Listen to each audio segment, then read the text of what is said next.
All right, so it's recording. Good.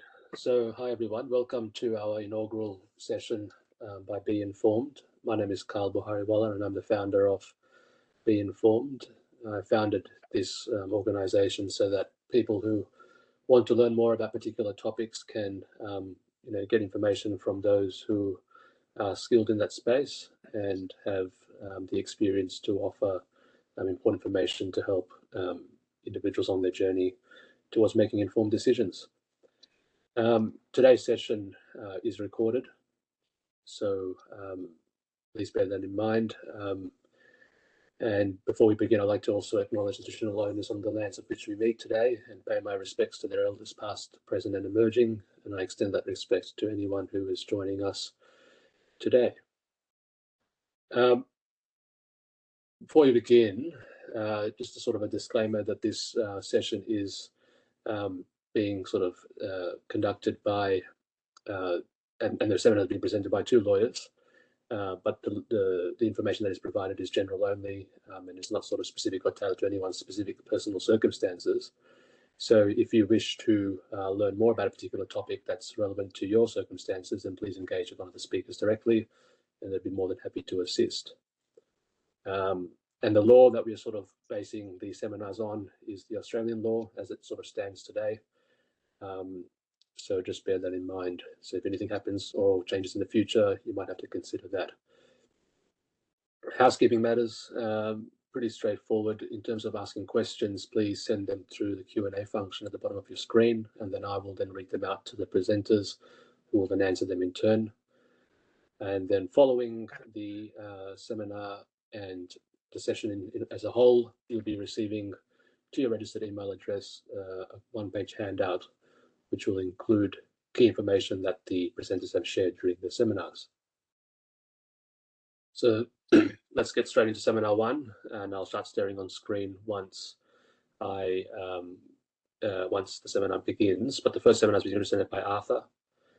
Arthur Athan. He is a family lawyer at Maeve, O'Brien and Associates. Is skilled and experienced in the areas of divorce and property settlements, and we'll be discussing today the differences between those two topics. So without further ado, let's get straight into it. I'll share the screen, and we can then get Arthur to start his seminar. Arthur, just confirm if you can see that on screen. I can. Cool. All right, so here is the first seminar presented by Arthur, and we'll get into the first topic. All yours, Arthur. Wonderful. Thanks so much, Carl, and obviously thanks for the invite today to come and speak. It's a privilege, and it's one of the joys of my work is trying to explain legal concepts in a simple way as best as I can, and basically give information in a simple way so that people are empowered to make good decisions for themselves. So I'm very happy to present on the topic of the differences between a divorce and a financial settlement. Obviously, family law it's an area of law that is full of sadness and full of trauma, unfortunately, but these things do happen. Life has its ups and downs, and we're fortunate in Australia to have some good law around it. So obviously, in terms of a divorce, it's a loaded word. There's heaps of people would have different ideas about what a divorce is. So my aim today is to explain what a divorce is in Australian family law, and obviously explain the differences between that and a financial settlement. So without further ado, we have the first slide here. I'll just read out the heading. It says, divorce orders bring about the legal end of a marriage. So when we talk about a divorce, we talk about an application to a court. Now, a lot of people might not know that. To obtain a divorce, it's an application to the Federal Circuit and Family Court of Australia in order to obtain an order of a court called a divorce order. This is, as all court orders are, they're binding, they're enforceable, and as I've suggested here, a divorce order brings about the legal end of a registered marriage. So If it's not a registered marriage, if it's a marriage that both parties have said yes, we're married, but it's not registered, a divorce order is not applicable. We can't seek an order for a divorce order for that. The second point there says no fault divorce. There is no need to prove fault in order to obtain a divorce order in Australia. Many years ago, this wasn't the case. So when parties wanted to seek a divorce order, there was a requirement for one or both parties to prove fault. And what that means is to show why the marriage is broken down, to show the blame, put the blame on one or both parties as to why the marriage is broken down. Thankfully, we don't have that requirement in Australian family law, so there is no need to prove fault. There is simply one ground for seeking a divorce order, and that is that the marriage is broken down and that there is no reasonable chance that you and your ex-partner will get back together. So if you can satisfy that very low test, you're fine. You're well and truly on the way to seeking a divorce. So on to the third point here. You can apply for a divorce order if you and your spouse have lived separately for a continuous period of 12 months. Now, there's a couple of conditions to seeking a successful application for a divorce, and this is probably one of the most important ones. It's important that you live separately for a continuous period of 12 months. Now, the obvious question from there is, what does it mean to live separately? What is separation? And that's point D on the slide. It says there, separation occurs where cohabitation is ended by a party. Now, cohabitation is a word that family lawyers like to use. All it means is living together. Cohabitation means living together. So separation occurs where living together is ended by a party. Now, what does that look like? It might be as simple as stopping sleeping in the same bed. It might be as simple as that. It might be as simple as moving out of a house. These are all really clear indicators as to when that separation has started. Now, there are several other helpful conditions that we have in family law that helps us in assessing an application of a divorce, and I'll just give you a couple. Sometimes people have questions about applying for a divorce if they are citizens of another country, if there are visa issues. So it's important to know that you can apply to the court for a divorce in Australia if you or your spouse consider Australia as your home and intend to live in Australia indefinitely, or if you're an Australian citizen by birth or by grant of citizenship, or if you ordinarily live in Australia and have done so for at least 12 months prior to applying for a divorce. It doesn't matter if you were born overseas or married overseas. So that's quite helpful. It's quite a broad range of people that captures. So if you have been born overseas and you've been married in Australia, you're very, very much eligible to seek a divorce. If you have any questions about whether you're eligible for a divorce though, feel free to seek some legal advice about your unique situation. Finally, to point E of the slide, what does a divorce process look like? All divorces in Australia right now are all done by online application. So there's a court portal. It's called the Commonwealth Courts Portal. For us lawyers, we all have an account on the Commonwealth Courts Portal, but any person who wants to seek a divorce or seek an order from a Commonwealth Court can actually set up their own account on the Commonwealth Courts Portal. So in order for an application to be made, you'll have to have an account. You need to issue a new application. You can click on a divorce application and the portal will lead you through the process of filling out a form for an application for divorce. Now, one of the important things to know about applications is that you need to file the correct documents in order to get to the point where a court will say, yes, we have all the documents, we can consider the application. For a divorce application to be considered, the bare minimum of documents that we need are an application for divorce, an affidavit of e-filing. This is a document where it gives basically the permission to the person who's making the affidavit to file the application online. That's the second document. The third document that we need is a marriage certificate. We can't apply for a divorce without a marriage certificate. That's really important. Now, once we have those three documents, what we need to do is file them with the court. And then we'll be able to receive sealed court documents. You can know if a document is sealed or not by a red court stamp on the documents. This happens all electronically, which is very helpful these days. Once we have those sealed documents, the next step is to serve those documents. When we say serve documents, we mean that we need to send them or deliver them to the other party. So in this case, it would be the ex-spouse. And the reason for this is that the ex-partner, the ex-spouse, needs to have notice that you are seeking a divorce, and needs to have notice about a court hearing that is coming up. So once you've filed an application for divorce, your matter is automatically listed for a divorce hearing. And when you serve those documents, it's important to let your ex-spouse know of when is the court date and those type of things. Now, as part of service, it's necessary for the ex-partner to sign an acknowledgement of service.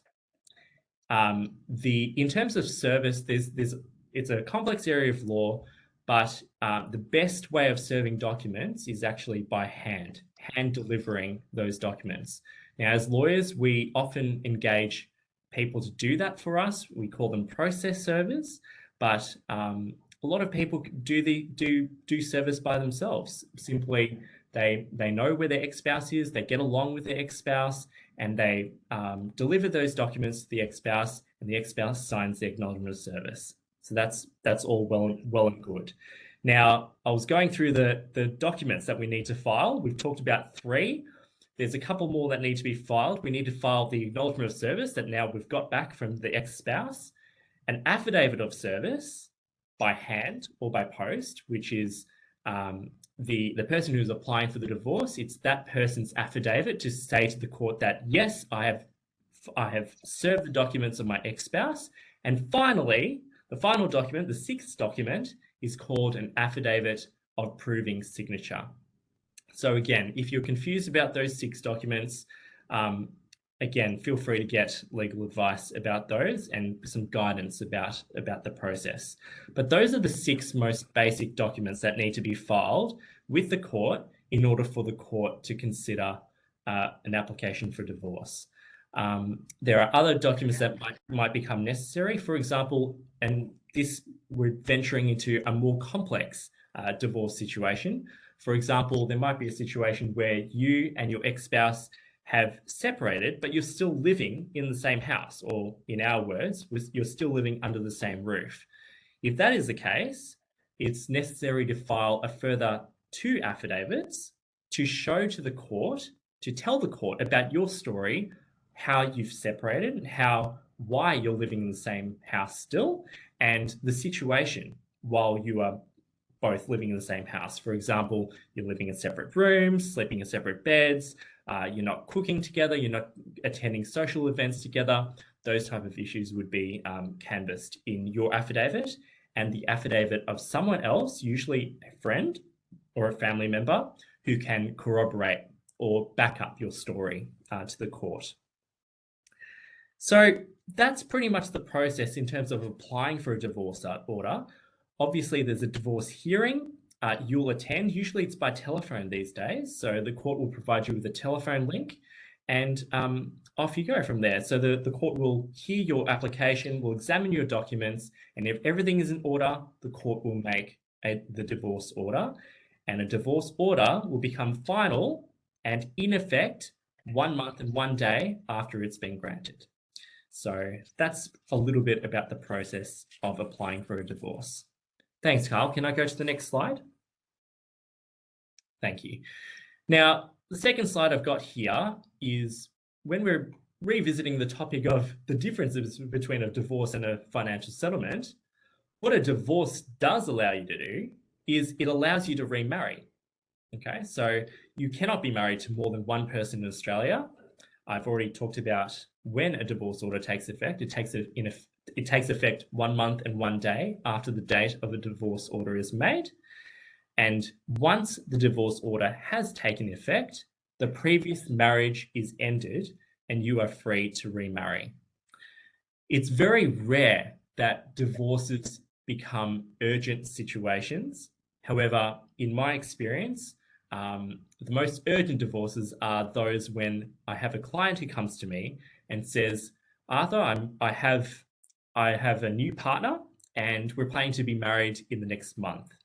And my job is to say, it's going to be a little bit difficult unless you have received a divorce order to end your previous marriage. And they obviously get a bit stressed and might even have to postpone a wedding. But just for future planning, it's good to remember that you can't be married again until you have received a divorce order in Australia. Thanks, Carl. Let's go to the next slide. So, in contrast to what we've been talking about, we've talked a lot about divorces. In contrast, a financial settlement process is a process that helps us to divide assets fairly.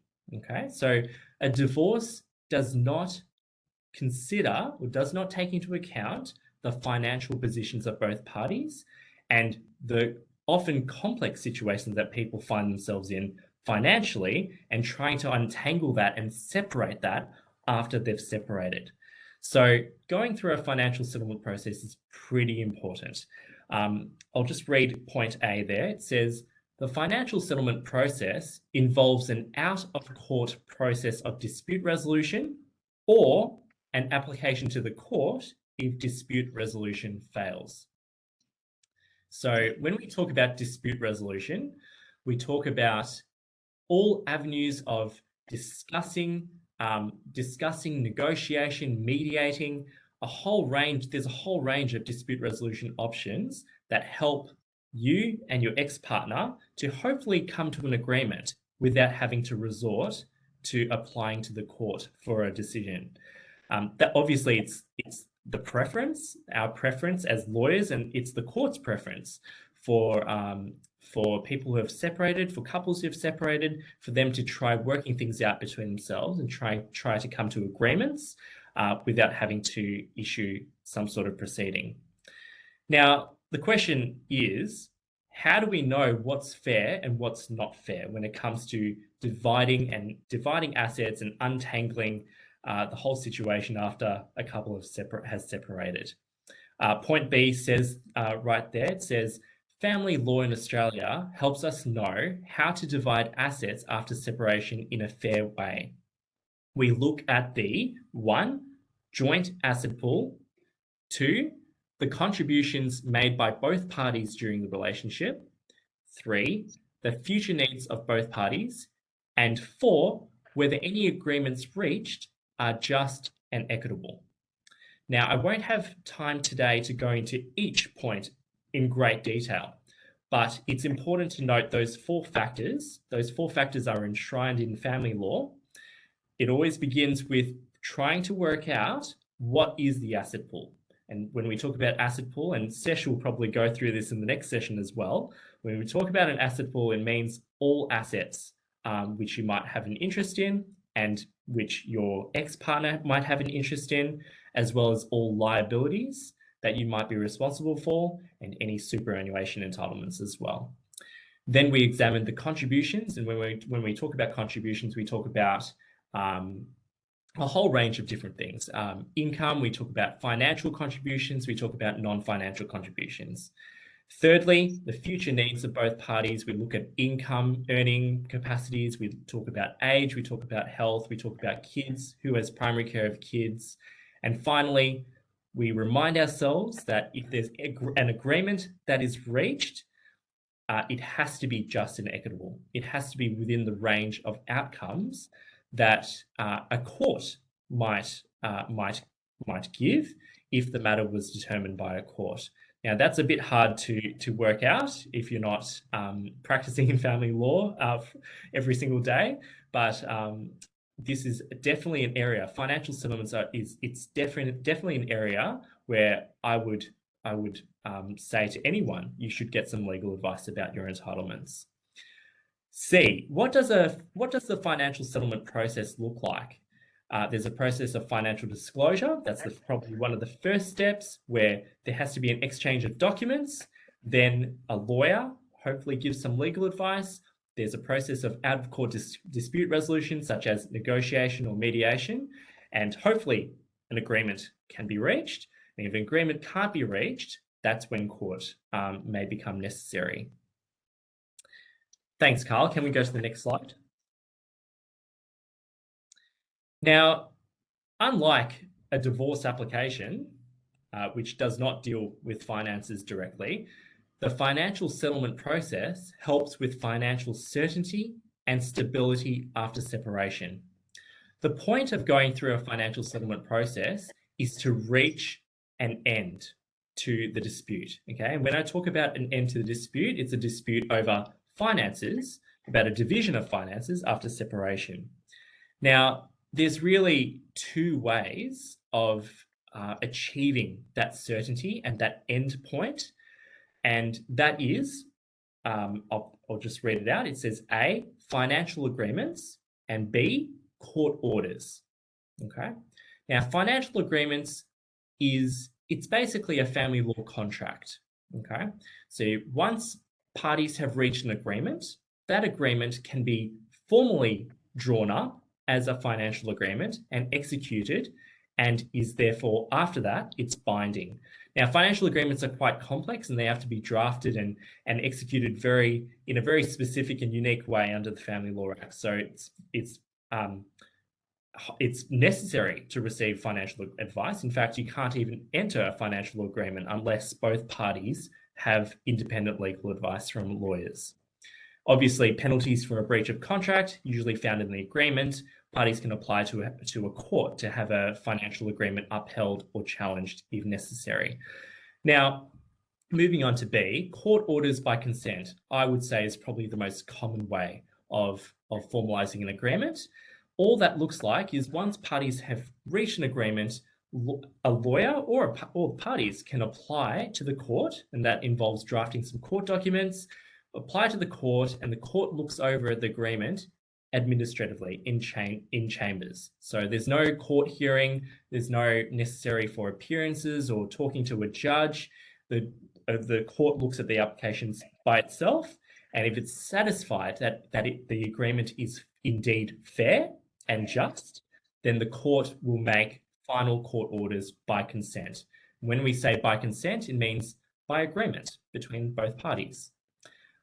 Alternatively, of course, if parties are not able to reach an agreement, and obviously an agreement to be formalized in one of these two ways, then a party or both parties would apply to a court in order to seek final orders from the court, and the court to make that decision.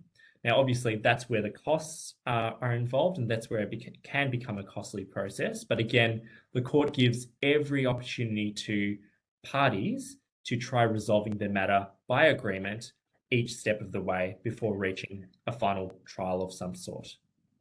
Now, obviously, reading the last bit of B there, penalties for a breach are serious, a breach of court orders, and can involve an adjustment of the division of assets, cost orders, or criminal prosecution. So obviously that's quite serious. But as you can see, these are financial agreements and court orders. They are the ultimate goal when it comes to financial settlement. We want to get to the end point where we either have an agreement that's formalized, or there are final court orders that give you some certainty and stability after separation. Thanks, Carl. Final slide. Perfect. Now, there's one area where divorces and financial settlements meet, and that is, we call it as lawyers, the 12-month time limit. After a divorce order is granted, parties have 12 months to reach an agreement about their financial settlement or to file a court application for final orders. Okay? So if parties have not resolved their financial settlement within 12 months after a divorce order is made, then the assets in each party's name and their possessions will remain as the status quo arrangement. What I mean by status quo, it means that whatever one party has and whatever the other party has, well, that's going to be the new norm. That's going to be the new status quo. Now, in my experience, I've dealt with many clients who have been divorced, and they come to me way after 1 year, 2, 3, 4 years, 10 years after they've received a divorce order. And they come to me and they say, we haven't had a financial settlement. We haven't obtained a financial agreement. We don't have court orders. And at that point, I can advise them. Obviously, we can negotiate. We can hopefully come to an agreement. Ultimately, in terms of filing a court application, if those negotiations fall over and we need to file a court application, it's going to be a bit more difficult. But in my experience, there are many reasons why people delay, and some of those reasons are very legitimate, such as, for example, family violence, the trauma of family violence, mental illness, dealing with severe medical issues, etc. And these are some of the issues that might prevent people from wrapping up their financial settlement within the 12 months that is stated by the court. Now, that brings me to the end of this presentation. I hope that's been useful for all of you in terms of pointing out a few differences between the divorce process and the financial settlement process. In my experience, financial settlements are a very important process. And I would almost always say, please prioritize that. I would tell my clients to prioritize that. However, when someone is looking at remarrying, sometimes divorce takes priority. So it's very much a case-by-case basis. And I reiterate, if you're uncertain about anything, please obtain legal advice. Thanks, Carl.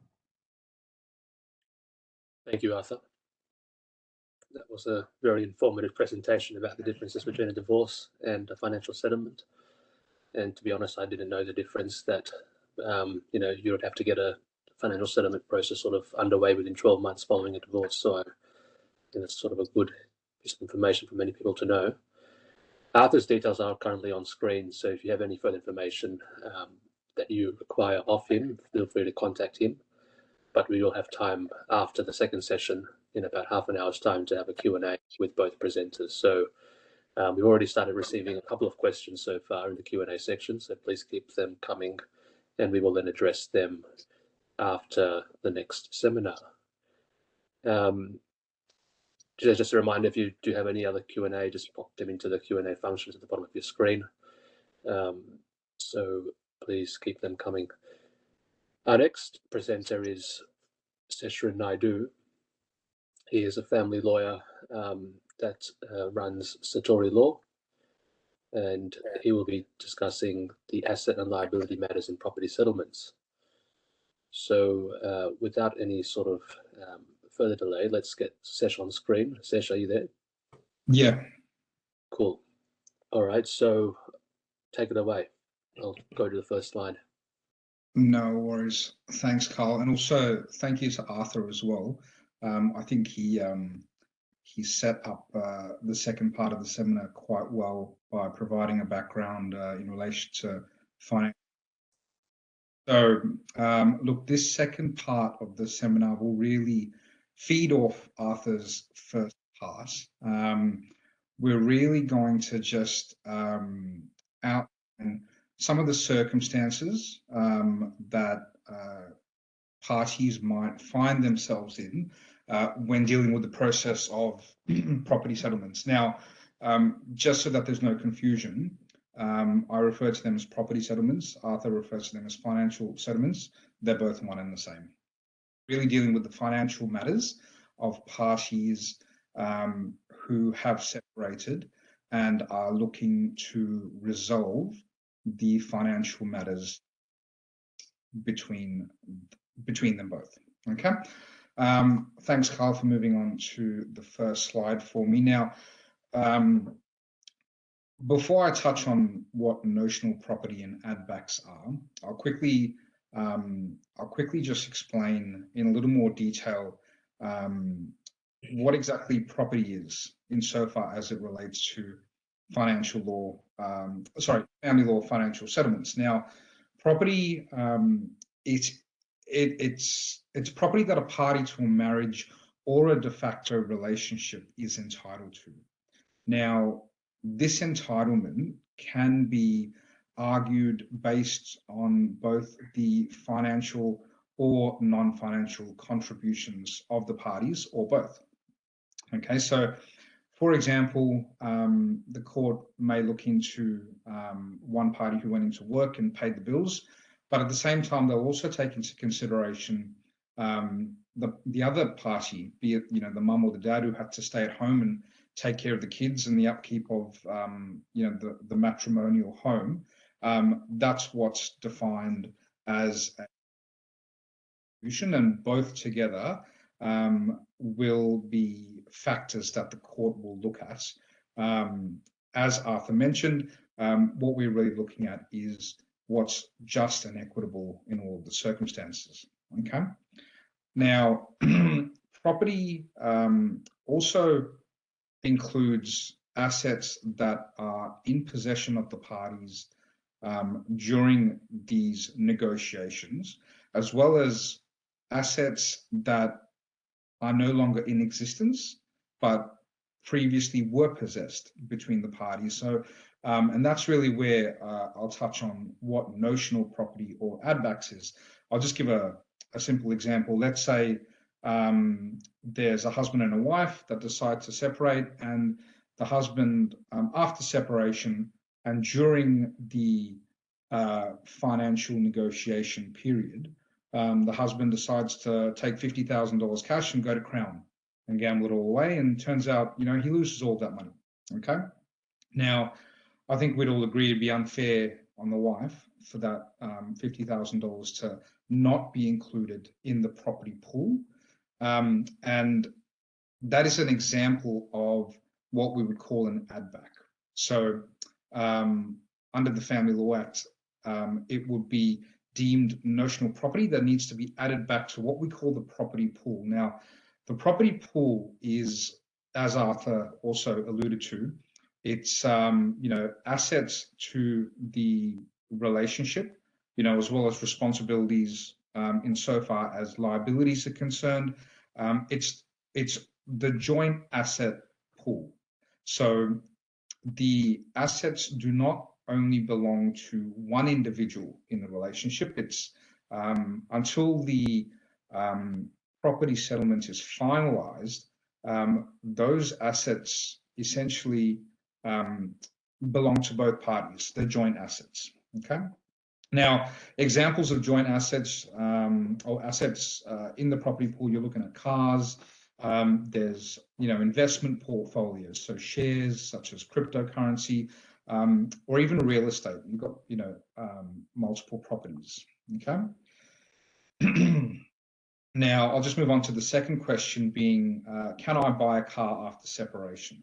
All right, and I'll give another quick example here. I've tried to keep it as simple as possible. So a mum and dad separate, and the dad moves out. Now, when they were together, there was one car, one vehicle for the whole family. After separation, mum needs to keep the vehicle because she's got to take the kids to school. It's therefore necessary for dad to purchase a new vehicle because he needs to go to work. Okay. Now, in these circumstances, it's reasonable to purchase a new vehicle, but the property pool will be adjusted accordingly to factor in, the value of the asset, but also if the vehicle was taken on finance, that's a liability, and that also needs to be factored into the property pool. Now, the reason why I mentioned that, it's important, the reasoning behind the purchase of a new vehicle during the time that negotiations are still underway and a financial settlement has not yet occurred. The reason for that is because what you don't want happening is you don't want any allegations of either party trying to dispose of assets during the property settlement proceedings. Okay, so for that, actually, what I'll do is I'll skip the next question and I'll just quickly talk about the fourth question, being what if I took out a credit card after separation to pay for our child's school fees? Now, the reason I'm jumping ahead a little bit is because that probably follows on with the same principle. Essentially, it's very important that the assets and the liabilities are to be considered as part of the property pool until the matter is finalized. Okay, so if a credit card, for example, is taken out or a loan is taken out, but the reasons behind that can be justified, such as, let's say husband and a wife, they separate, you've got children to the relationship and the wife is taking care of the kids, and the parties do not have the funds available between them to pay for the school fees in cash, and the wife's decided, right, well, look, I need to get a credit card, I need to get a loan of some sort in order to be able to buy school books and uniform, things like that. In those circumstances, it would be argued that such a liability or debt would be reasonably attributed to both the wife and the husband, even though they're separated, because they are the parents, those are the children. Okay, now I'll also quickly state that every circumstance is different, and this is obviously general legal advice, and it is, as Arthur has mentioned on numerous occasions during his part of the seminar, I'll repeat it again, it's very important that you seek specific legal advice in relation to your circumstances, because whilst that is a very rudimentary example, there may be other factors that may need to be taken into account as a part of the negotiations and the calculations of the property pool with any new assets or liabilities that might occur during the negotiations phase. Now, just to be clear again, the negotiations phase is between separating and before the finalization of the property settlement, okay? And that's when all these little things will occur. And this is really what the second part of the seminar is talking about. It's about what happens in that time period, okay? Now, I'll just quickly touch on the third question. What if I want to withdraw funds from my cryptocurrency portfolio? Now, once again, the principle applies, okay? It's your cryptocurrency portfolio, it's an investment. If a party is going to take out funds from their cryptocurrency or their shares, that's an asset that they are that they're taking out. The other party does not derive a benefit from them using those funds, and therefore that needs to be considered as notional property. It's what we call notional property or an add back. So it will need to be added back to the property pool. All right. So that's a very fundamental part of the calculations, of how the calculations are done in financial settlements, to make sure that really what we're trying to get to, and it's the end goal, and Arthur touched on it already, it's a just and equitable outcome. So just on to the final question here. Is there anything that can be excused or not disclosed? Okay, and really what we're talking about there is there any property that during these financial property settlement proceedings or negotiations? Okay, and the answer to that is unequivocally no. Okay, so in family law proceedings, there's an ongoing obligation of full and frank disclosure to be provided in a timely manner. Okay, and that duty of disclosure is so serious that as family law practitioners, if we are instructed not to disclose something by our clients, we're actually obligated to cease acting for those clients, okay? The duty of disclosure runs from the beginning of what we call the pre-action procedures, which is essentially the negotiations phase, right up until the matter actually settles, okay? It should also be noted that not complying with the duty of disclosure can also provide grounds, and I know Arthur's touched on this as well, grounds to potentially have a financial agreement or a court order set aside, okay? As Arthur mentioned, financial agreements are very complex, and there's a number of requirements under the Family Law Act as to how they should be drafted and the procedures surrounding them. And so it's very important that it's done properly. So once again, it's important to seek that specific legal advice. Carl, I'll get you to move over to the next slide, mate. Okay, I'll quickly touch on superannuation, okay? Now, do I have to include my superannuation in the property settlement proceedings? I guess the simple answer is it'll come down to what the parties agree upon. So in some circumstances, superannuation, if it's agreed between parties, doesn't have to be included, okay? But in some circumstances, for example, and this is where the negotiations will come in, a party might choose to offset their superannuation entitlement by accepting, an asset that is tangible now, rather than waiting for superannuation that they might be entitled to at retirement age. Okay, so I'll give you a quick example. A wife is entitled to, say, $20,000 of the ex-husband's superannuation, but she's been offered, say, $12,000 in cash. That would be available to her now upon the property settlement, the financial agreements settling now. It's up to her whether or not she chooses to take that, but that's just once again a rudimentary example of how these negotiations work insofar as it relates to superannuation. Okay. Now, when is your superannuation affected?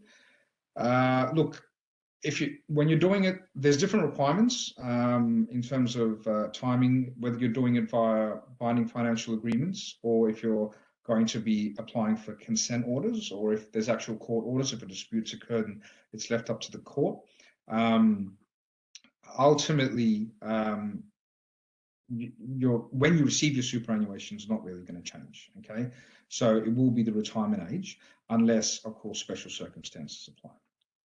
And just finally, in relation to superannuation, whether overseas superannuation is also relevant to property settlement proceedings. And the short answer to that is superannuation, whether it's within or outside Australia, it needs to be included in the property settlement, unless the parties agree otherwise, okay? And that goes for all property interests between the parties. And once again, I just touch on full and frank disclosure.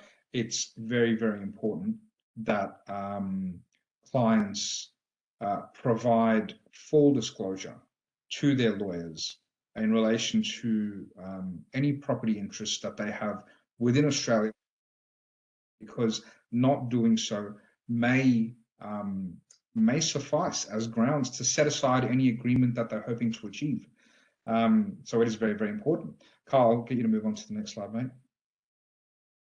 Okay, now what I thought I'd put together here is really just touching on a couple of other matters which are, whilst they are, there's a connection to family law, there's also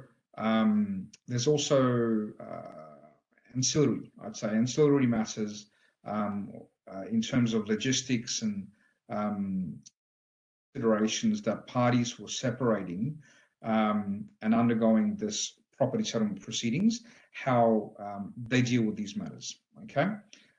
So rentals is something that I thought we quickly touch on. So I'll just read out the questions individually. now that we are separated and I have moved out of the rental, can I be removed from the lease? Now, simply put, a lease is it's a contract between the parties. Okay, so in order to end this current lease, a new lease would need to be formed, a new contract would need to be formed, and therefore the parties, so the original tenants,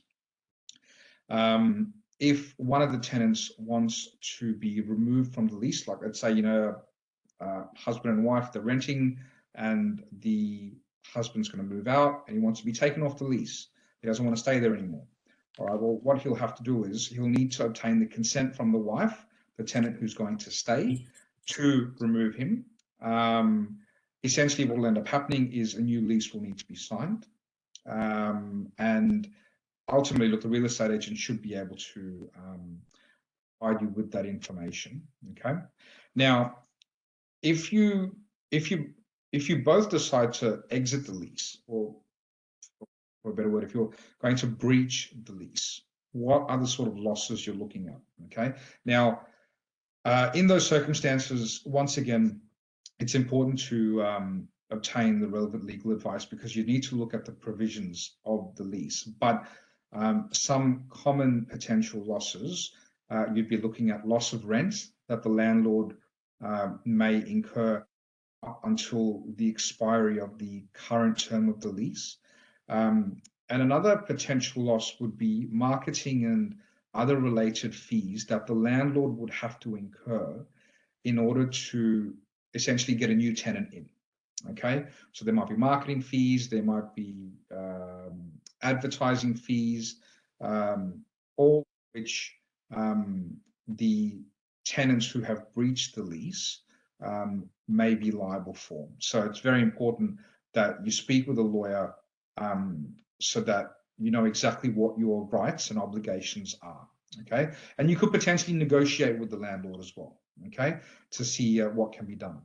Now, in terms of bond money, look, touching on the previous point of a new contract being formed or a new lease being formed, it would stand to reason that the bond for the old lease should be returned. There may be other circumstances around that. Once again, you can either negotiate with the landlord if one of the tenants are going to stay on, or you can get a lawyer to do it for you. Okay. Now, that just leads me on to the final question here. I'm staying with the kids in the family home, and my ex-partner has moved out, but I need financial support to still take care of the kids and myself in the family home. And what can I do? Now, Arthur's already touched on this principle. It's one of the steps in the 4-step process as family lawyers we all definitely consider.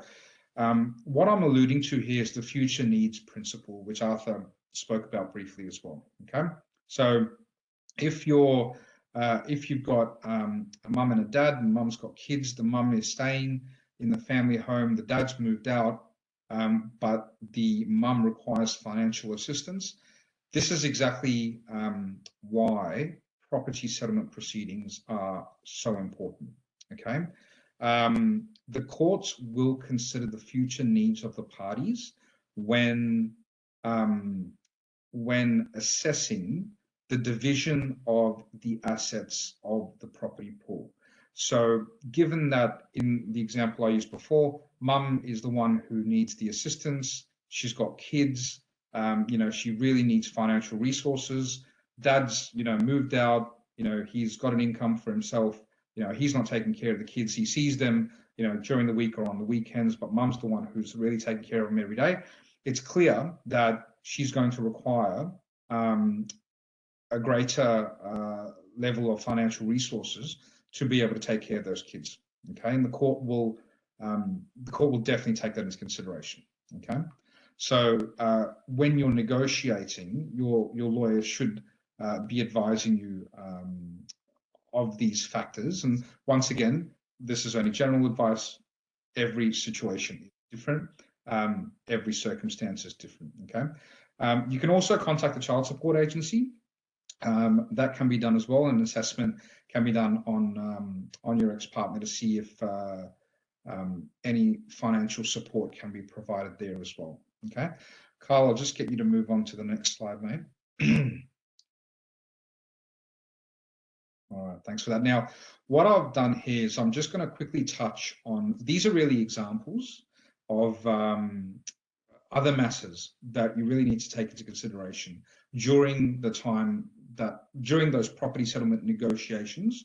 So I'll rather than go through each one, I'll give you the gist of it. So essentially, parties that separate, a lot of the times, some of them have, the husband might have the gas and the water on his name, the wife might have the electricity and the dog registration on their name. It's very important to try to see if you can transfer, get these bills transferred into the other party's name if they're going to be living at the property, or at least get them to pay for it. Okay. Failing this, you've still got a contractual obligation to make sure that these bills are paid. Okay. Now, I'm being general here, and the reason I'm doing that is because I'm also going to be talking about the final points, which basically is an example of where two parties, they were in a relationship. I'm just going to say, husband and a wife. The wife, or let's say the husband, took out a car loan for the wife in his name, but now they're separated. The car loan is still under the husband's name. What can the husband do? All right. Now, in those circumstances, you obviously try to have the matter transferred or paid out, or ask the wife to try to obtain finance. Okay.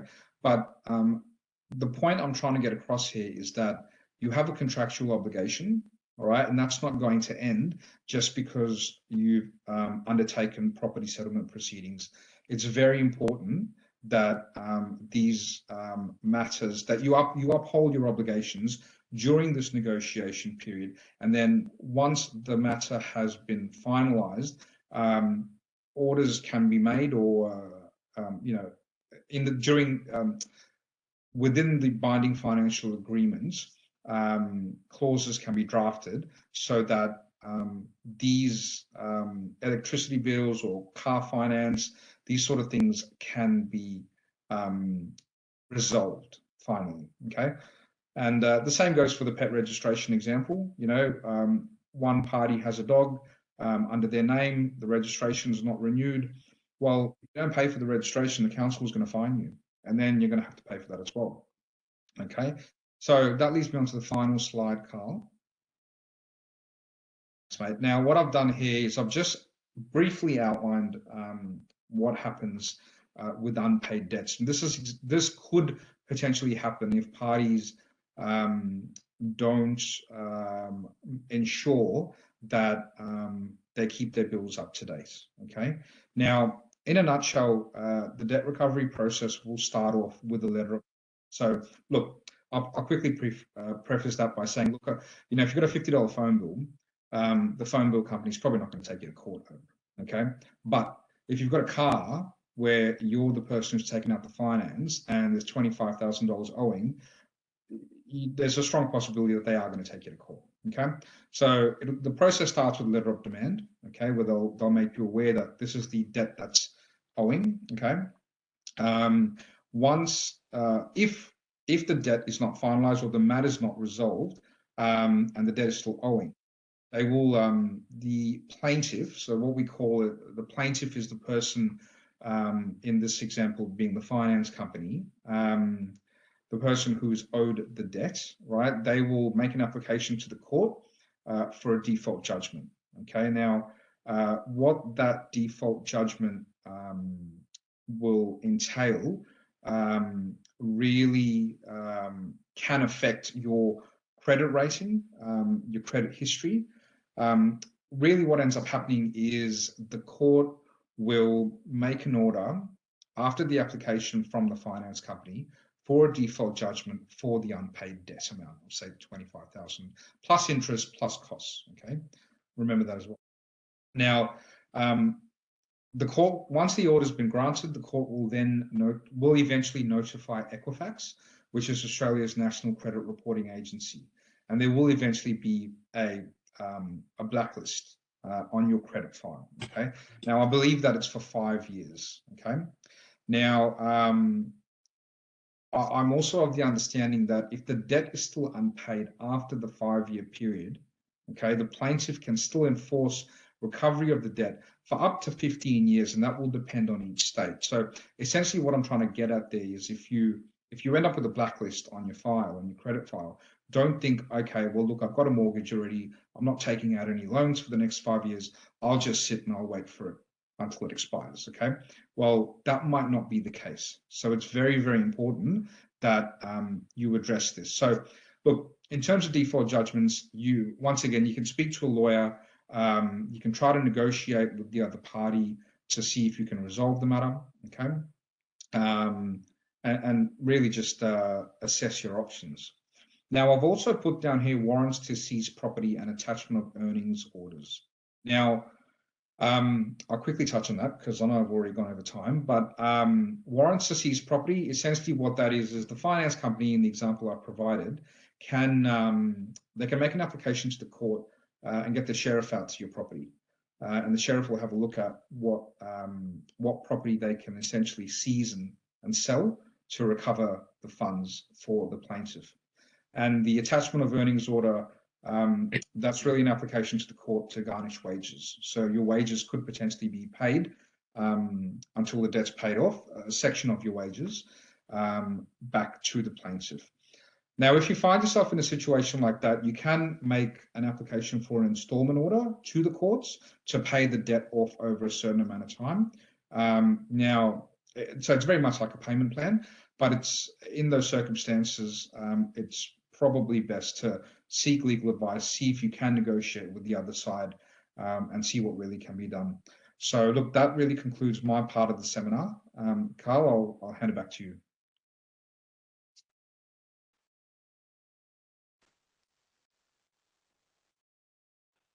Thank you, Sesh. That was a very insightful seminar on asset and liability matters in property settlements. We have received a couple of questions now, so I'll get both Sesh and Arthur to answer these questions.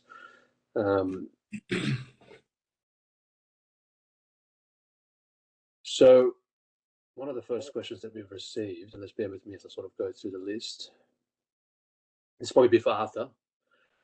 The participant notes that they are currently living separately, and they want to know what happens if the period of time is broken up. So you've got this, you mentioned this 12 months continuous period.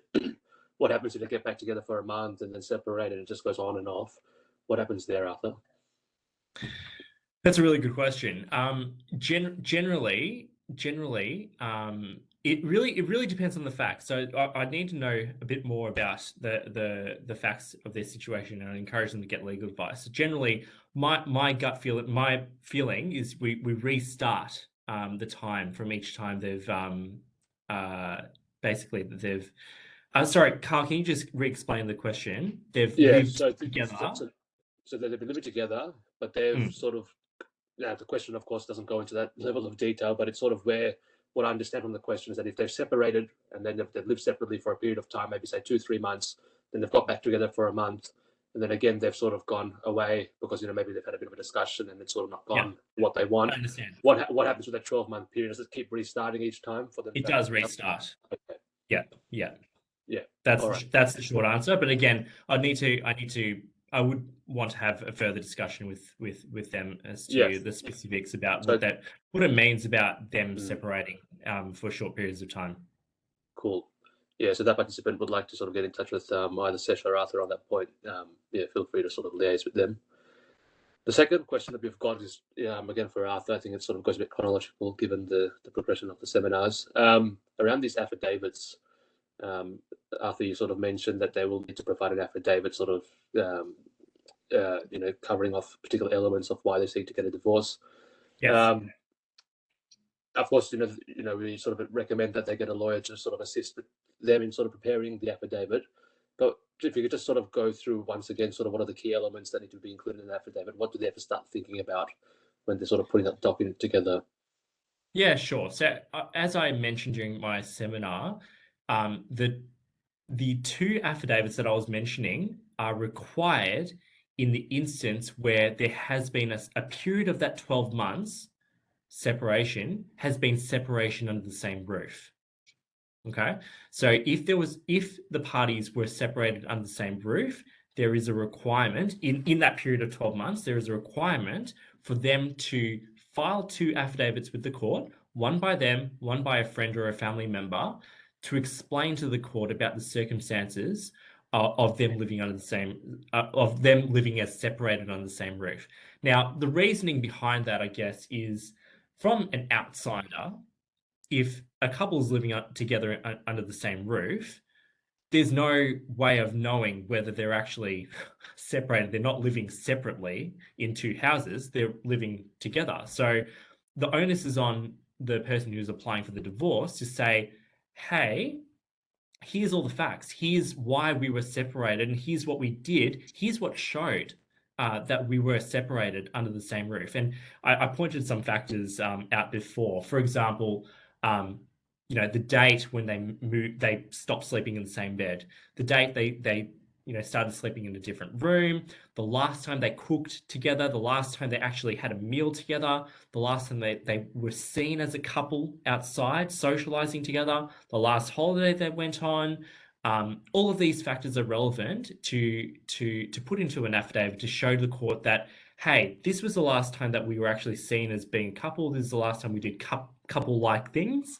And since then, we've been separated. And yes, there are many reasons why people separate and live under the same roof. For example, financially, it might just not be financially doable, and it might come in, it might be intertwined with a financial settlement. The financial settlement might not be finalized yet. So, one of the parties could be quite destitute and not have enough funds to move out just yet. So, and these are very highly relevant factors that I'd be putting into an affidavit to show the court that, hey, yes, we were living as separated under the same roof, but here are the reasons that show, yes, we were very much separated for that period of time.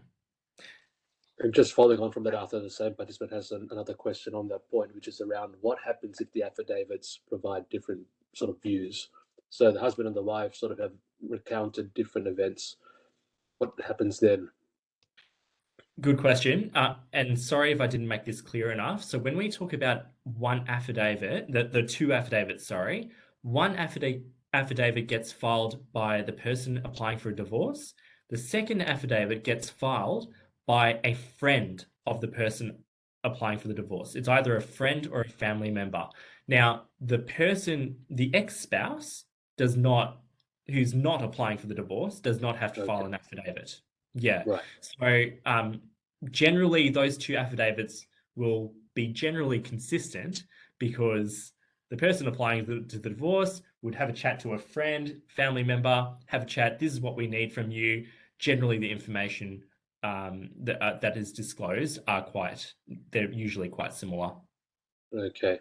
So maybe just to sort of take a step further on that question, then, just to help that participant understand further.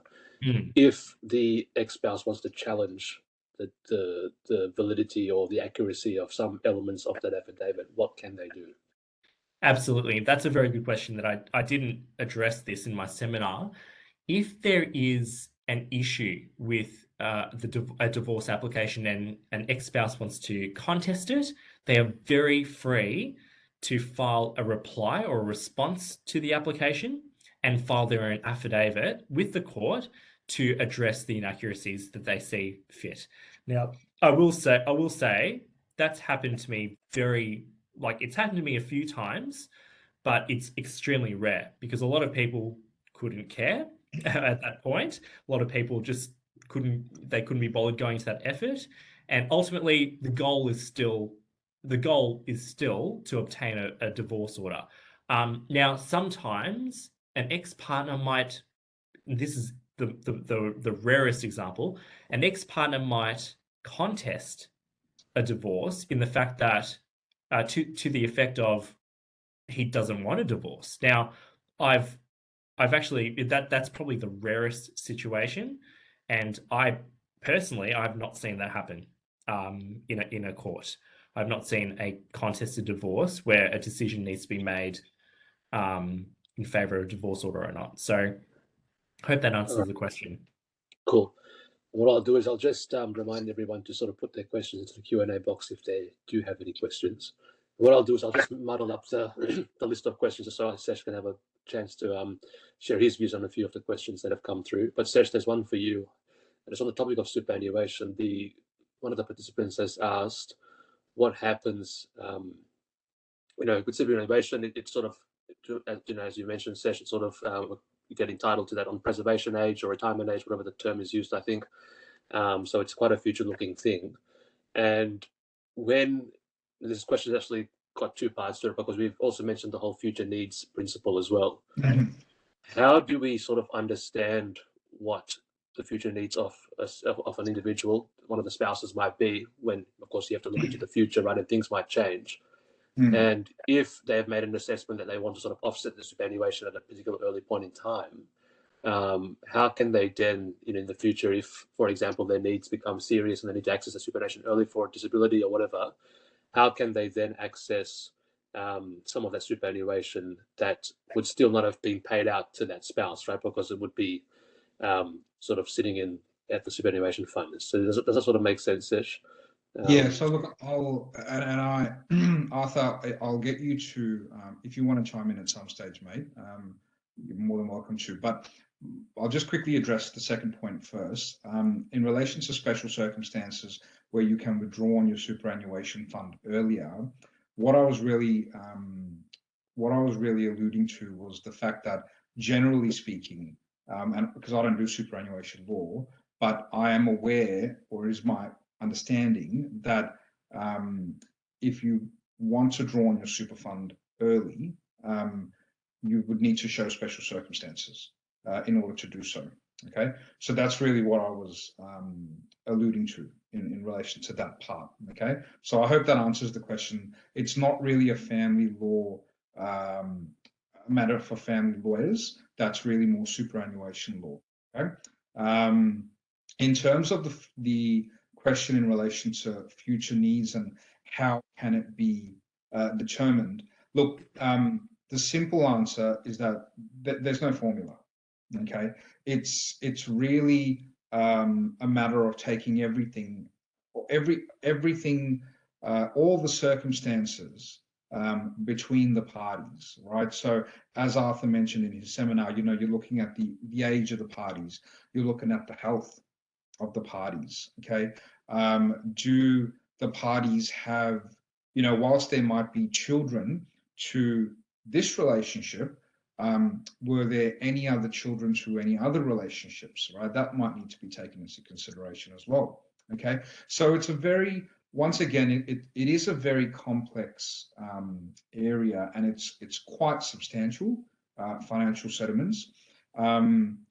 And Arthur mentioned that 4-step process, and the fourth step, and it's what us family lawyers always use probably as the paramount consideration in financial settlements, is if this matter went to court, what do we think the court would do in terms of what is just and equitable in all of the circumstances. Okay, and probably the hardest part for family lawyers is that we've got to try to make an educated assumption as to what we think the court's going to do, and we've got to advise our client accordingly. So that's why we need all that information.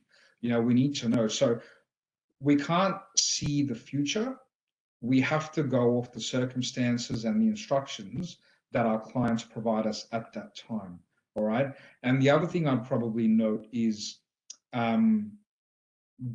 whether you're going to settle your financial matters via a binding financial agreement or a court order, it's final.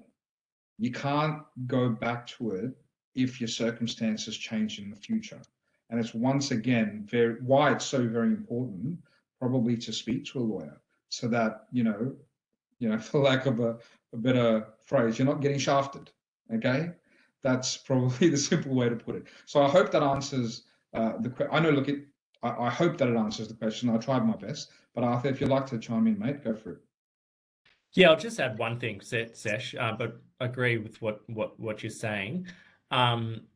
I have clients who come to me and they give me their instructions about their circumstances and the facts of their matter, and they hear what I've got to say about advice, and I give them a range of their rough entitlements on the basis of my experience, my knowledge of family law, and they ask me, is there anything I can do that will help me get more? I've had that a couple of times, and I look at them and I say, no. The facts are the facts. You can't manipulate the facts. If you try doing something now, you're going to have to disclose it. The other side's going to find out, and it's going to be plainly obvious what's going on. So ultimately, when you enter a financial settlement process, the negotiation towards an agreement, hopefully, you enter into it in good faith. Ultimately, financial disclosure is a process of transparency. It's a process by which both parties should know exactly what the other side has. All the cards are laid out on the table, and on that basis, can we freely enter into an informed agreement and a well-informed process. So yeah, I guess that was the only thing that I wanted to add to what Sesh was saying. Thank you both. I think that was very helpful for that. Because even when I think about it as well, sort of looking into the future, you have to be quite objective. You don't want to have subjectivity coming into play, otherwise it could be easily manipulated. So that was great. Arthur, we've got another question on one of your topics, talking about service.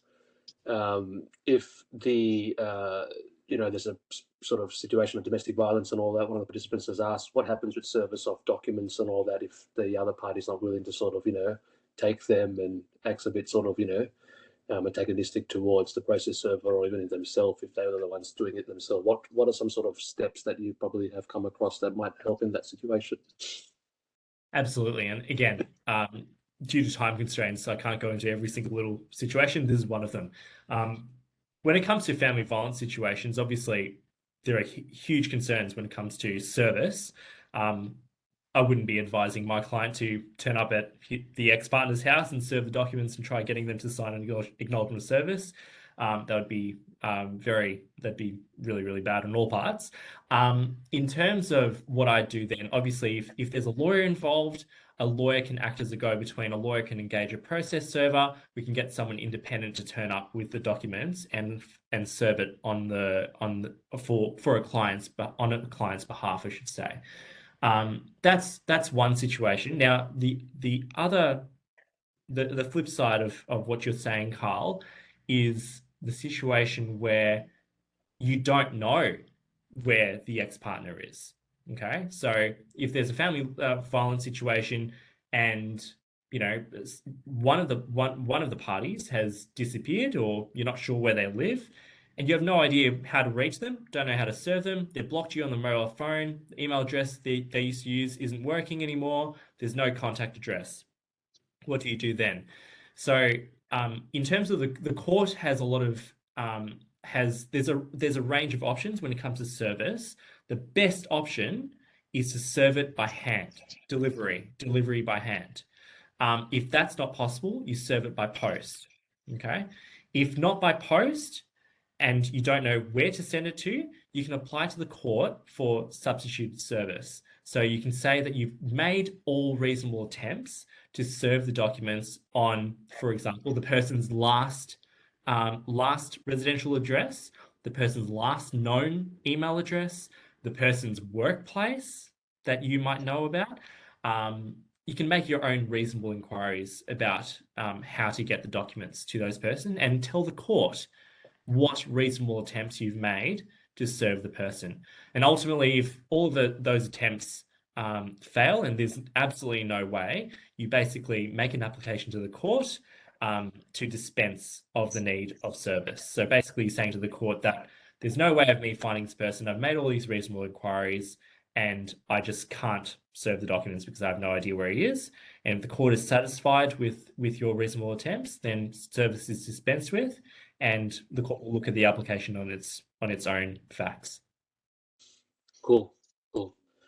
Another question for you, Arthur, that's come through around contributions made to the pool. So I think the question is the participants asking, well, we've got all these assets probably held in joint accounts, or maybe houses or cars or whatever. Most of the contributions have been made by that individual. It's from their earnings, from their wages. How does that sort of get all justified in the process? How do they explain to the court that, look, it was majority of my contributions have gone into purchasing these assets, therefore I should be entitled to a majority stake in each individual asset that they've actually contributed to? How does that sort of that sort of level of disclosure work? Yeah, sure. And again, Sesh, feel free to jump in on this question. When it comes to contributions, there's a whole range of factors and facts that needs to be taken into account. So, for example, if you're talking to me about there's someone who's contributed a certain amount towards a house, and he says, that's my contribution, I want that exact amount back. There might be other factors that might impact our thinking about his contribution. For example, how long was the relationship? If the relationship was really, really short, say a 2 or 3 year relationship, well, that amount that time is very close to the beginning of the relationship and the original contribution. So perhaps it is, it's a good place to start to negotiate, to say, hey, I want that exact contribution back. In the context of a longer relationship, however, that original contribution would be eroded. It's less important the longer a relationship would be. So, So in terms of certain contributions to whatever, it really depends on the length of relationship. It really depends on a heap of other factors, including future needs factors. But those are my initial thoughts. Sesh? Yeah, mate. Look, it's every circumstance or every case is different. But just drawing on that future needs principle. I mean, for example, if I got a client who came to me where he was the husband, he worked thriving business, the wife stayed at home, didn't work at all, this is just an example. You would look at factors like the length of the relationship. If it was 25, 30-year relationship, they've had 2 kids, she's had to stay at home, the wife, because she had to take care of the kids, and that's what he wanted her to do. She hasn't gone on to study, she hasn't gone on to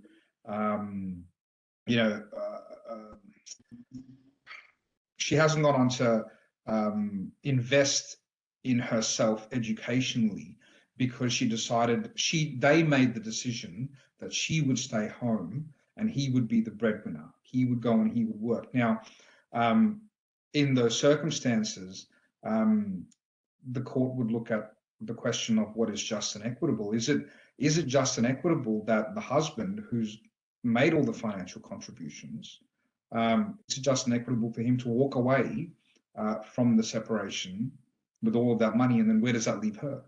And then definitely the other question is, where does that leave the kids? So I'm just really just trying to, I hope I'm illustrating the complexity around that question.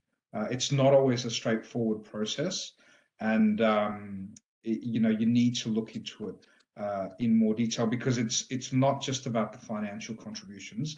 The non-financial just as important, and they will be taken into consideration. Thank you both. Yes, I think it sort of sounds that the joint pool assessment is, whilst trying to be fair and equitable, it's definitely a difficult process to sort of navigate to ensure that all the relevant information sort of comes to the fore, and all disclosures are sort of frank and sort of duly made. I'll jump to a question, Sesh, that's sort of was sort of touched on in your presentation, your seminar, just around rental properties. And, we sort of mentioned that those of investments, right? If they've got if the parties got the spouses have got sort of an investment property in their name, in their joint names, and they have to then go through a divorce, and then it sort of gets distributed accordingly. Now, this question is quite interesting because it sort of touches on two aspects of an investment property, one being the capital growth and one being the sort of the rental income. How does that sort of get divided? Like, does the person who gets a stake in the property sort of get the property itself plus the capital appreciation or the value of it plus the rental, or do they? So this is where the both spouses own the investment property, yeah. So they're the landlord. The businessman wants to know sort of how does that get distributed, or is it just if it's 40% and 60%, then he gets 40% of the capital growth and 40% of the rental return, and then she gets 60% of the capital growth and rental return. It's quite an interesting question. So Look, I'll throw it to you. Look, and I can probably see why Arthur's laughing, because it's that's a doozy of a question, to be honest. And so whilst you get some financial settlements can be straightforward. Okay, you got mum and dad, kids, maybe one or two properties. Straightforward. Well, you'd hope that it's fairly straightforward. And then you've got these sort of examples where you've got parties to a relationship that is separated, and you've got all sorts of assets that need to be divided, between them equitably and in a just manner. So, I guess to answer the question, simply put, it would need to be, you can't, I don't think on the face of it, you would be able to attribute capital growth to a particular party or percentage of it. I think you have to look at the pool as a whole. Okay, so you'd have to look at, that's only one asset, right? But there might be other assets as well and other liabilities. So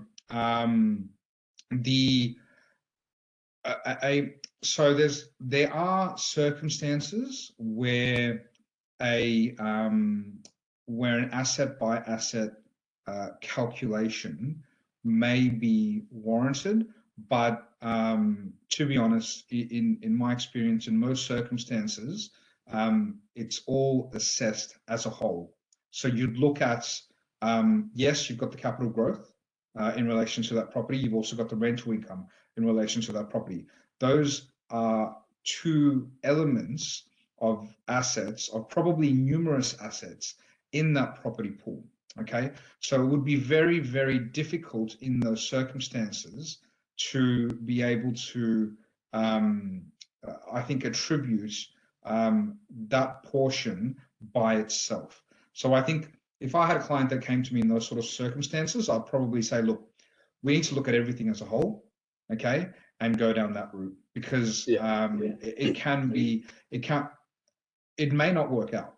It may not be possible to do what they're asking. Arthur, I'll get you to chime in as well, because, like I said, it is a complex. It's a complex set of circumstances, but I think that's the way that we would try to handle it. Yeah, it is complex. It just reminds me of a client I've got at the moment where there's multiple investment properties, and the issue with assets and contributions generally is that it's very easy for people to get hung up over a certain contribution or a certain idea in terms of what they attribute value to an asset. And what I mean by that is, for example, Carl's talking about capital growth. That's one way of attributing value to a certain contribution towards a certain asset. And then people forget about the non-financial contributions, the role of the mother who's raised the kids and been at home that's a valuable role in the court's eyes, for example. Now, going back to the investment property situation, I've got this particular client I'm dealing with. He was obsessive over the idea that the investment properties that him and his ex-wife owned together, the value to be attributed to each one was based on the debt to value ratio. Okay, and that was just his thing, that he thought that's the way that we need to attribute value. Now, I was working with counsel at that time, and we had to tell him, look, in terms of family law, when we're compiling a joint asset pool, we're looking at the values of properties as at current day. So we do valuations and look at them currently, but obviously take into account mortgages. We look at equity. We look at what is the equity of the property. Now, of course, there may be an income stream. There may be a rental income from the property. That's all well and good. However, that's when I say, okay, we need more facts. We need to know what the entire pool is. We need to give advice about what division there may be, because more likely than not, there may be a property that gets sold if there's more than one. The investment property might get sold. There might be capital gains tax. We might have to talk about that in terms of a settlement.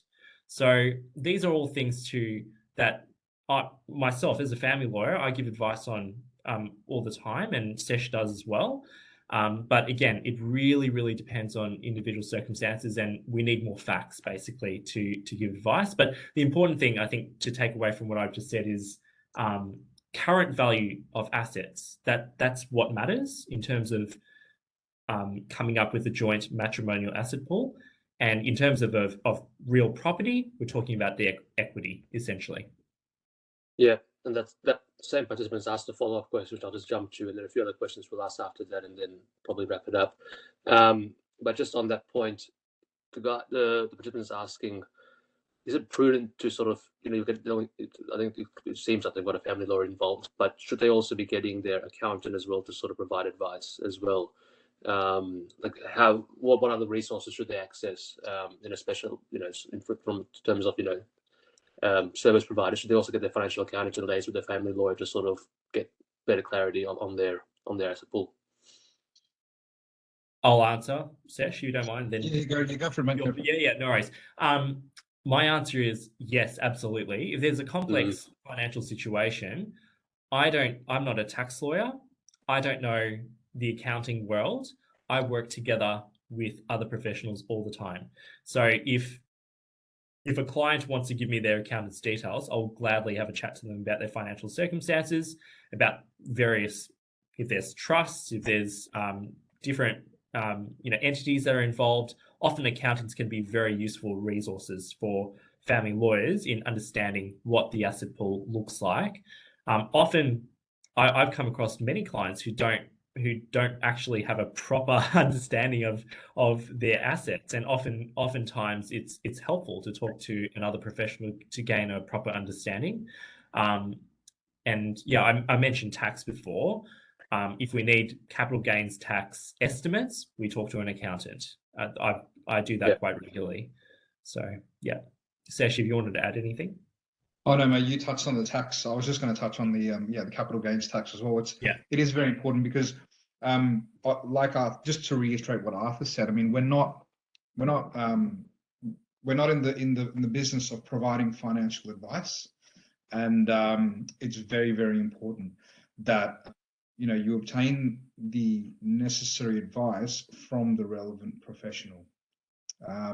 If you're going to enter into a transaction, you want to make sure that you're putting your best foot forward, and you've got you're dotting your I's and you're crossing your T's. So it's always best to make sure that you're obtaining the relevant advice from the right person. Yeah, I think that's very wise. Lawyers and financial advisors are two separate professions, so best to seek sort of separate advice on those points. Sesh, one question for you around sort of credit cards. The participants asked sort of, if they've got a credit card in their name, but the debts have all been incurred by the spouse, how do we sort of prove that if we have to sort of, determine debts and liabilities? Yeah, well, once again, it will depend on what we need further instruction. So just going back to the example that I provided, where if the mum's taken out a credit card because it's for school fees for the kids, right? That's something that it's for the betterment of the family, right, as a whole. So that would probably be reasonable, or be argued that it would be reasonable in all the circumstances. However, if the debts were incurred under the credit card, and because one of the parties decided they wanted to go on a 2-week holiday to Hawaii, with absolutely no benefit to be derived by the kids or the other party, well, I think in those circumstances, we would be arguing, well, that's those funds are your responsibility, and so the division of the assets and the liabilities in the property pool would need to reflect that. Arthur, I think the participant, yes, I think the participant sort of more referring to if it's before separation, and they've got a credit before card separation. statement. Yeah, and they sort Well, of look, before separation, you've got to, once again, you need to look at,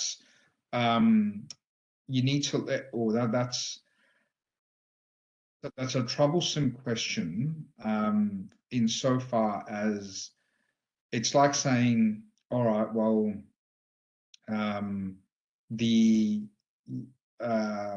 like an unpaid credit card statement, right? So I think that's sort of where they're going. I think from what I can understand with the participant's question, if it's an unpaid credit card statement that's sort of owing, it's a debt. okay. It's in the spouse's name, but the ex-spouse clearly incurred those debts because he or she used well, yeah. Well, look, so I'll just reiterate what I said during my seminar. You have a contractual obligation. Okay. And I'm sure Arthur would agree with me. There'll be a lot of cases that we would have come across with some very unfair circumstances. When you feel for your clients, you do, but it's our job to provide you with the right advice. Okay, and just like that, it's until the debt is paid in full, you have a contractual obligation to make sure that you're paying for those repayments of the credit card. Because even if your ex-partner racked up the debt, look,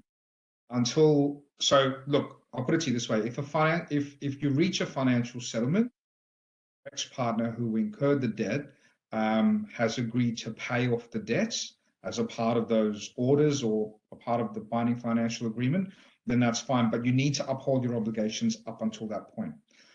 Now, the question I think the participant is asking is, what do you do if it's unpaid and I didn't rack up that debt? Am I correct, Carl? Yeah. Yeah. Simply put, unfortunately, if you've taken out under your name, you've put your details down on the finance application or the credit card application, all right, you would have signed a disclaimer that you know exactly what you're doing. You have a contractual obligation or responsibility to fulfill the terms and conditions of that credit card application or agreements. So you will be liable. They will come after you. I hope that, I don't mean to sound so harsh, but that is the harsh reality. And that's exactly why I talked about those little bits in the second part of the seminar. So people realize you can't, just because you may not have incurred the debt, the last thing you want is people knocking on your door or clamping your tire, on the road somewhere. You want to try to resolve these matters. Definitely. So you can't sort of use the divorce as an excuse and tell the bank, I'm walking away. The bank doesn't care. The bank doesn't care, because if that's the case, your ex-partner should have applied for the credit card. And once again, I'm not trying to be harsh. It's the way it is. Arthur? I'll just add something here. The court, even if you apply to the court will make orders so that contracts are upheld. They're not going to, the court will not undo contracts. So, for example, I'll give you an example. If someone has gone and bought a house, and the ex-partner who I might be acting for might say he's gone and done that without my permission, and applies to the court and says, hey, settlement hasn't happened yet.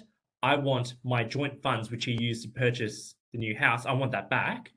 The court's not going to say, okay, contract rescinded, we're going to get rid of the contract. No, the court's not going to do that. The court's going to say, the contract's going to go through, the settlement's going to happen, and now the new house is going to be an asset in the asset pool to the value of whatever what was the original contribution from joint funds, potentially. So obviously I'm giving a hypothetical, but the point of what I'm saying is exactly what Sesh is saying. Whether it's credit card, a purchase of a house, anything, contracts take precedence, really, and a court will, when making orders, a court will enable parties and will tell parties to make arrangements so that all of their obligations to other institutions or other people by way of contracts are upheld. So whether that's by the sale of personal items for an extra source of funds. I had a client recently who had an expensive watch collection. He really wanted to retain that in a financial settlement, and the court was just trying to find a source of funds to fund mortgage repayments. And the court said, well, what do? We've got to sell those watches. And he was devastated. But ultimately, what the court is doing there is two things. The court is trying to uphold a contract, that is the bank, the mortgage, the loan contract. But also what the court is actually trying to do is preserve the matrimonial pool, because the court doesn't want the bank to come after these guys and foreclose on a property, and thereby the property just, obviously would have to get sold and the loan be repaid. The court doesn't want that to happen. The court is prioritizing to preserve that asset and thereby, funding that. So anyway, that's just a brief addition to what Sesh is saying, and saying that, yeah, I totally agree. Yeah. Yeah. So yeah, it's important to sort of understand what contracts you've entered into, and there's no excuse for going through a divorce to sort of get out of this contract. So always bear that in mind. And that leads us to our final question, which is on a topic I think that was raised by Athan very quickly, just around the whole 12-month period after a divorce to sort of enter into a financial settlement. Do you have to, the participant is asking, do you have to start the process within that 12-month period, or do you have to finish off that process within 12 months? Start. And when I say start, it's start a court proceeding. Okay. So it's not sufficient to start negotiations. You have to start a court proceeding. So for example, I had a client who was divorced. I helped her with a divorce, and she started negotiations, and I saw eventually almost a year had passed. And when it got to about 2 weeks before the limitation period, I gave her a call. I said, okay, look, your limitations period's coming up. We're getting nowhere with these negotiations. Do you want to issue proceedings? And she gave instructions for me to issue at that point. Can it happen that quickly, Arthur? Can you sort of get onto the court that fast? That's a good question. As long as you filed the documents, you're good. Okay. So yeah, no, it's not a matter of getting a first return court hearing date within a short period of time. No, it's just filing the court proceeding, issuing documents for the proceeding that counts. Perfect. Yeah, does that answer it? Yeah, I think so. Yeah, that was right on point. Well, that leads us to the end of our questions. I'll just have a quick look to see if there's any more that's come through in the meantime, but I don't think there are. Nope. Well, we'll thank our presenters. The details are on screen. So if you have any other questions that you would like to ask, please feel free to direct your queries to either Arthur or Sesh. And following this session, I'll be sending out a one-page handout that has been prepared by both Sesh and Arthur, which summarizes their seminars and the topics that they've presented to the registered email address. So look out for that. This session is also being recorded, as you know, so a copy of the recording will be available on our YouTube channel, so you can feel free to refer to it at any point in time and also share it with your friends and family if it would help them. As a reminder, please follow us on social media. We're on Facebook and LinkedIn and also on YouTube. This is our inaugural session, so we haven't had any videos posted up until now, but this will be our first one. And then moving forward, there'll be plenty more to come. Our next session is on Wednesday, the 30th of November. It's going to cover employment matters, in particular restraints of trade and unfair dismissals. So it's very sort of a topical issue at this point in time, given the flux of the employment market and people moving around and wanting to do their own thing. So there'll be 2 topics discussed that are high on the priority list for employment lawyers.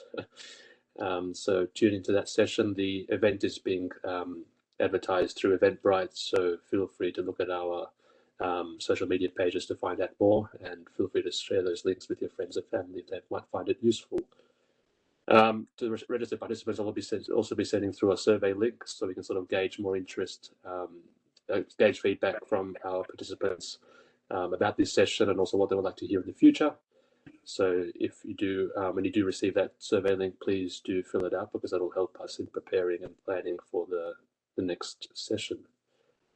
That brings us now to a formal close. I'd like to formally thank Session Arthur for their contributions to this session and for presenting very insightful seminars, and also being very engaged with the questions that have been asked of us. I think I found overall the questions to be very sort of, thoughtful and considerate as to the topics, and I think they sort of challenged the thinking of Session Arthur on various points, so that was good. So thank you, Session Arthur, for today. And that now brings us right to the end. So those are our social media links. Please feel free to subscribe, and there's our email. If you have any questions, please contact us and connect with us. All right, thank you all, and have a good evening. Thanks, guys. Have a good evening. Thank you.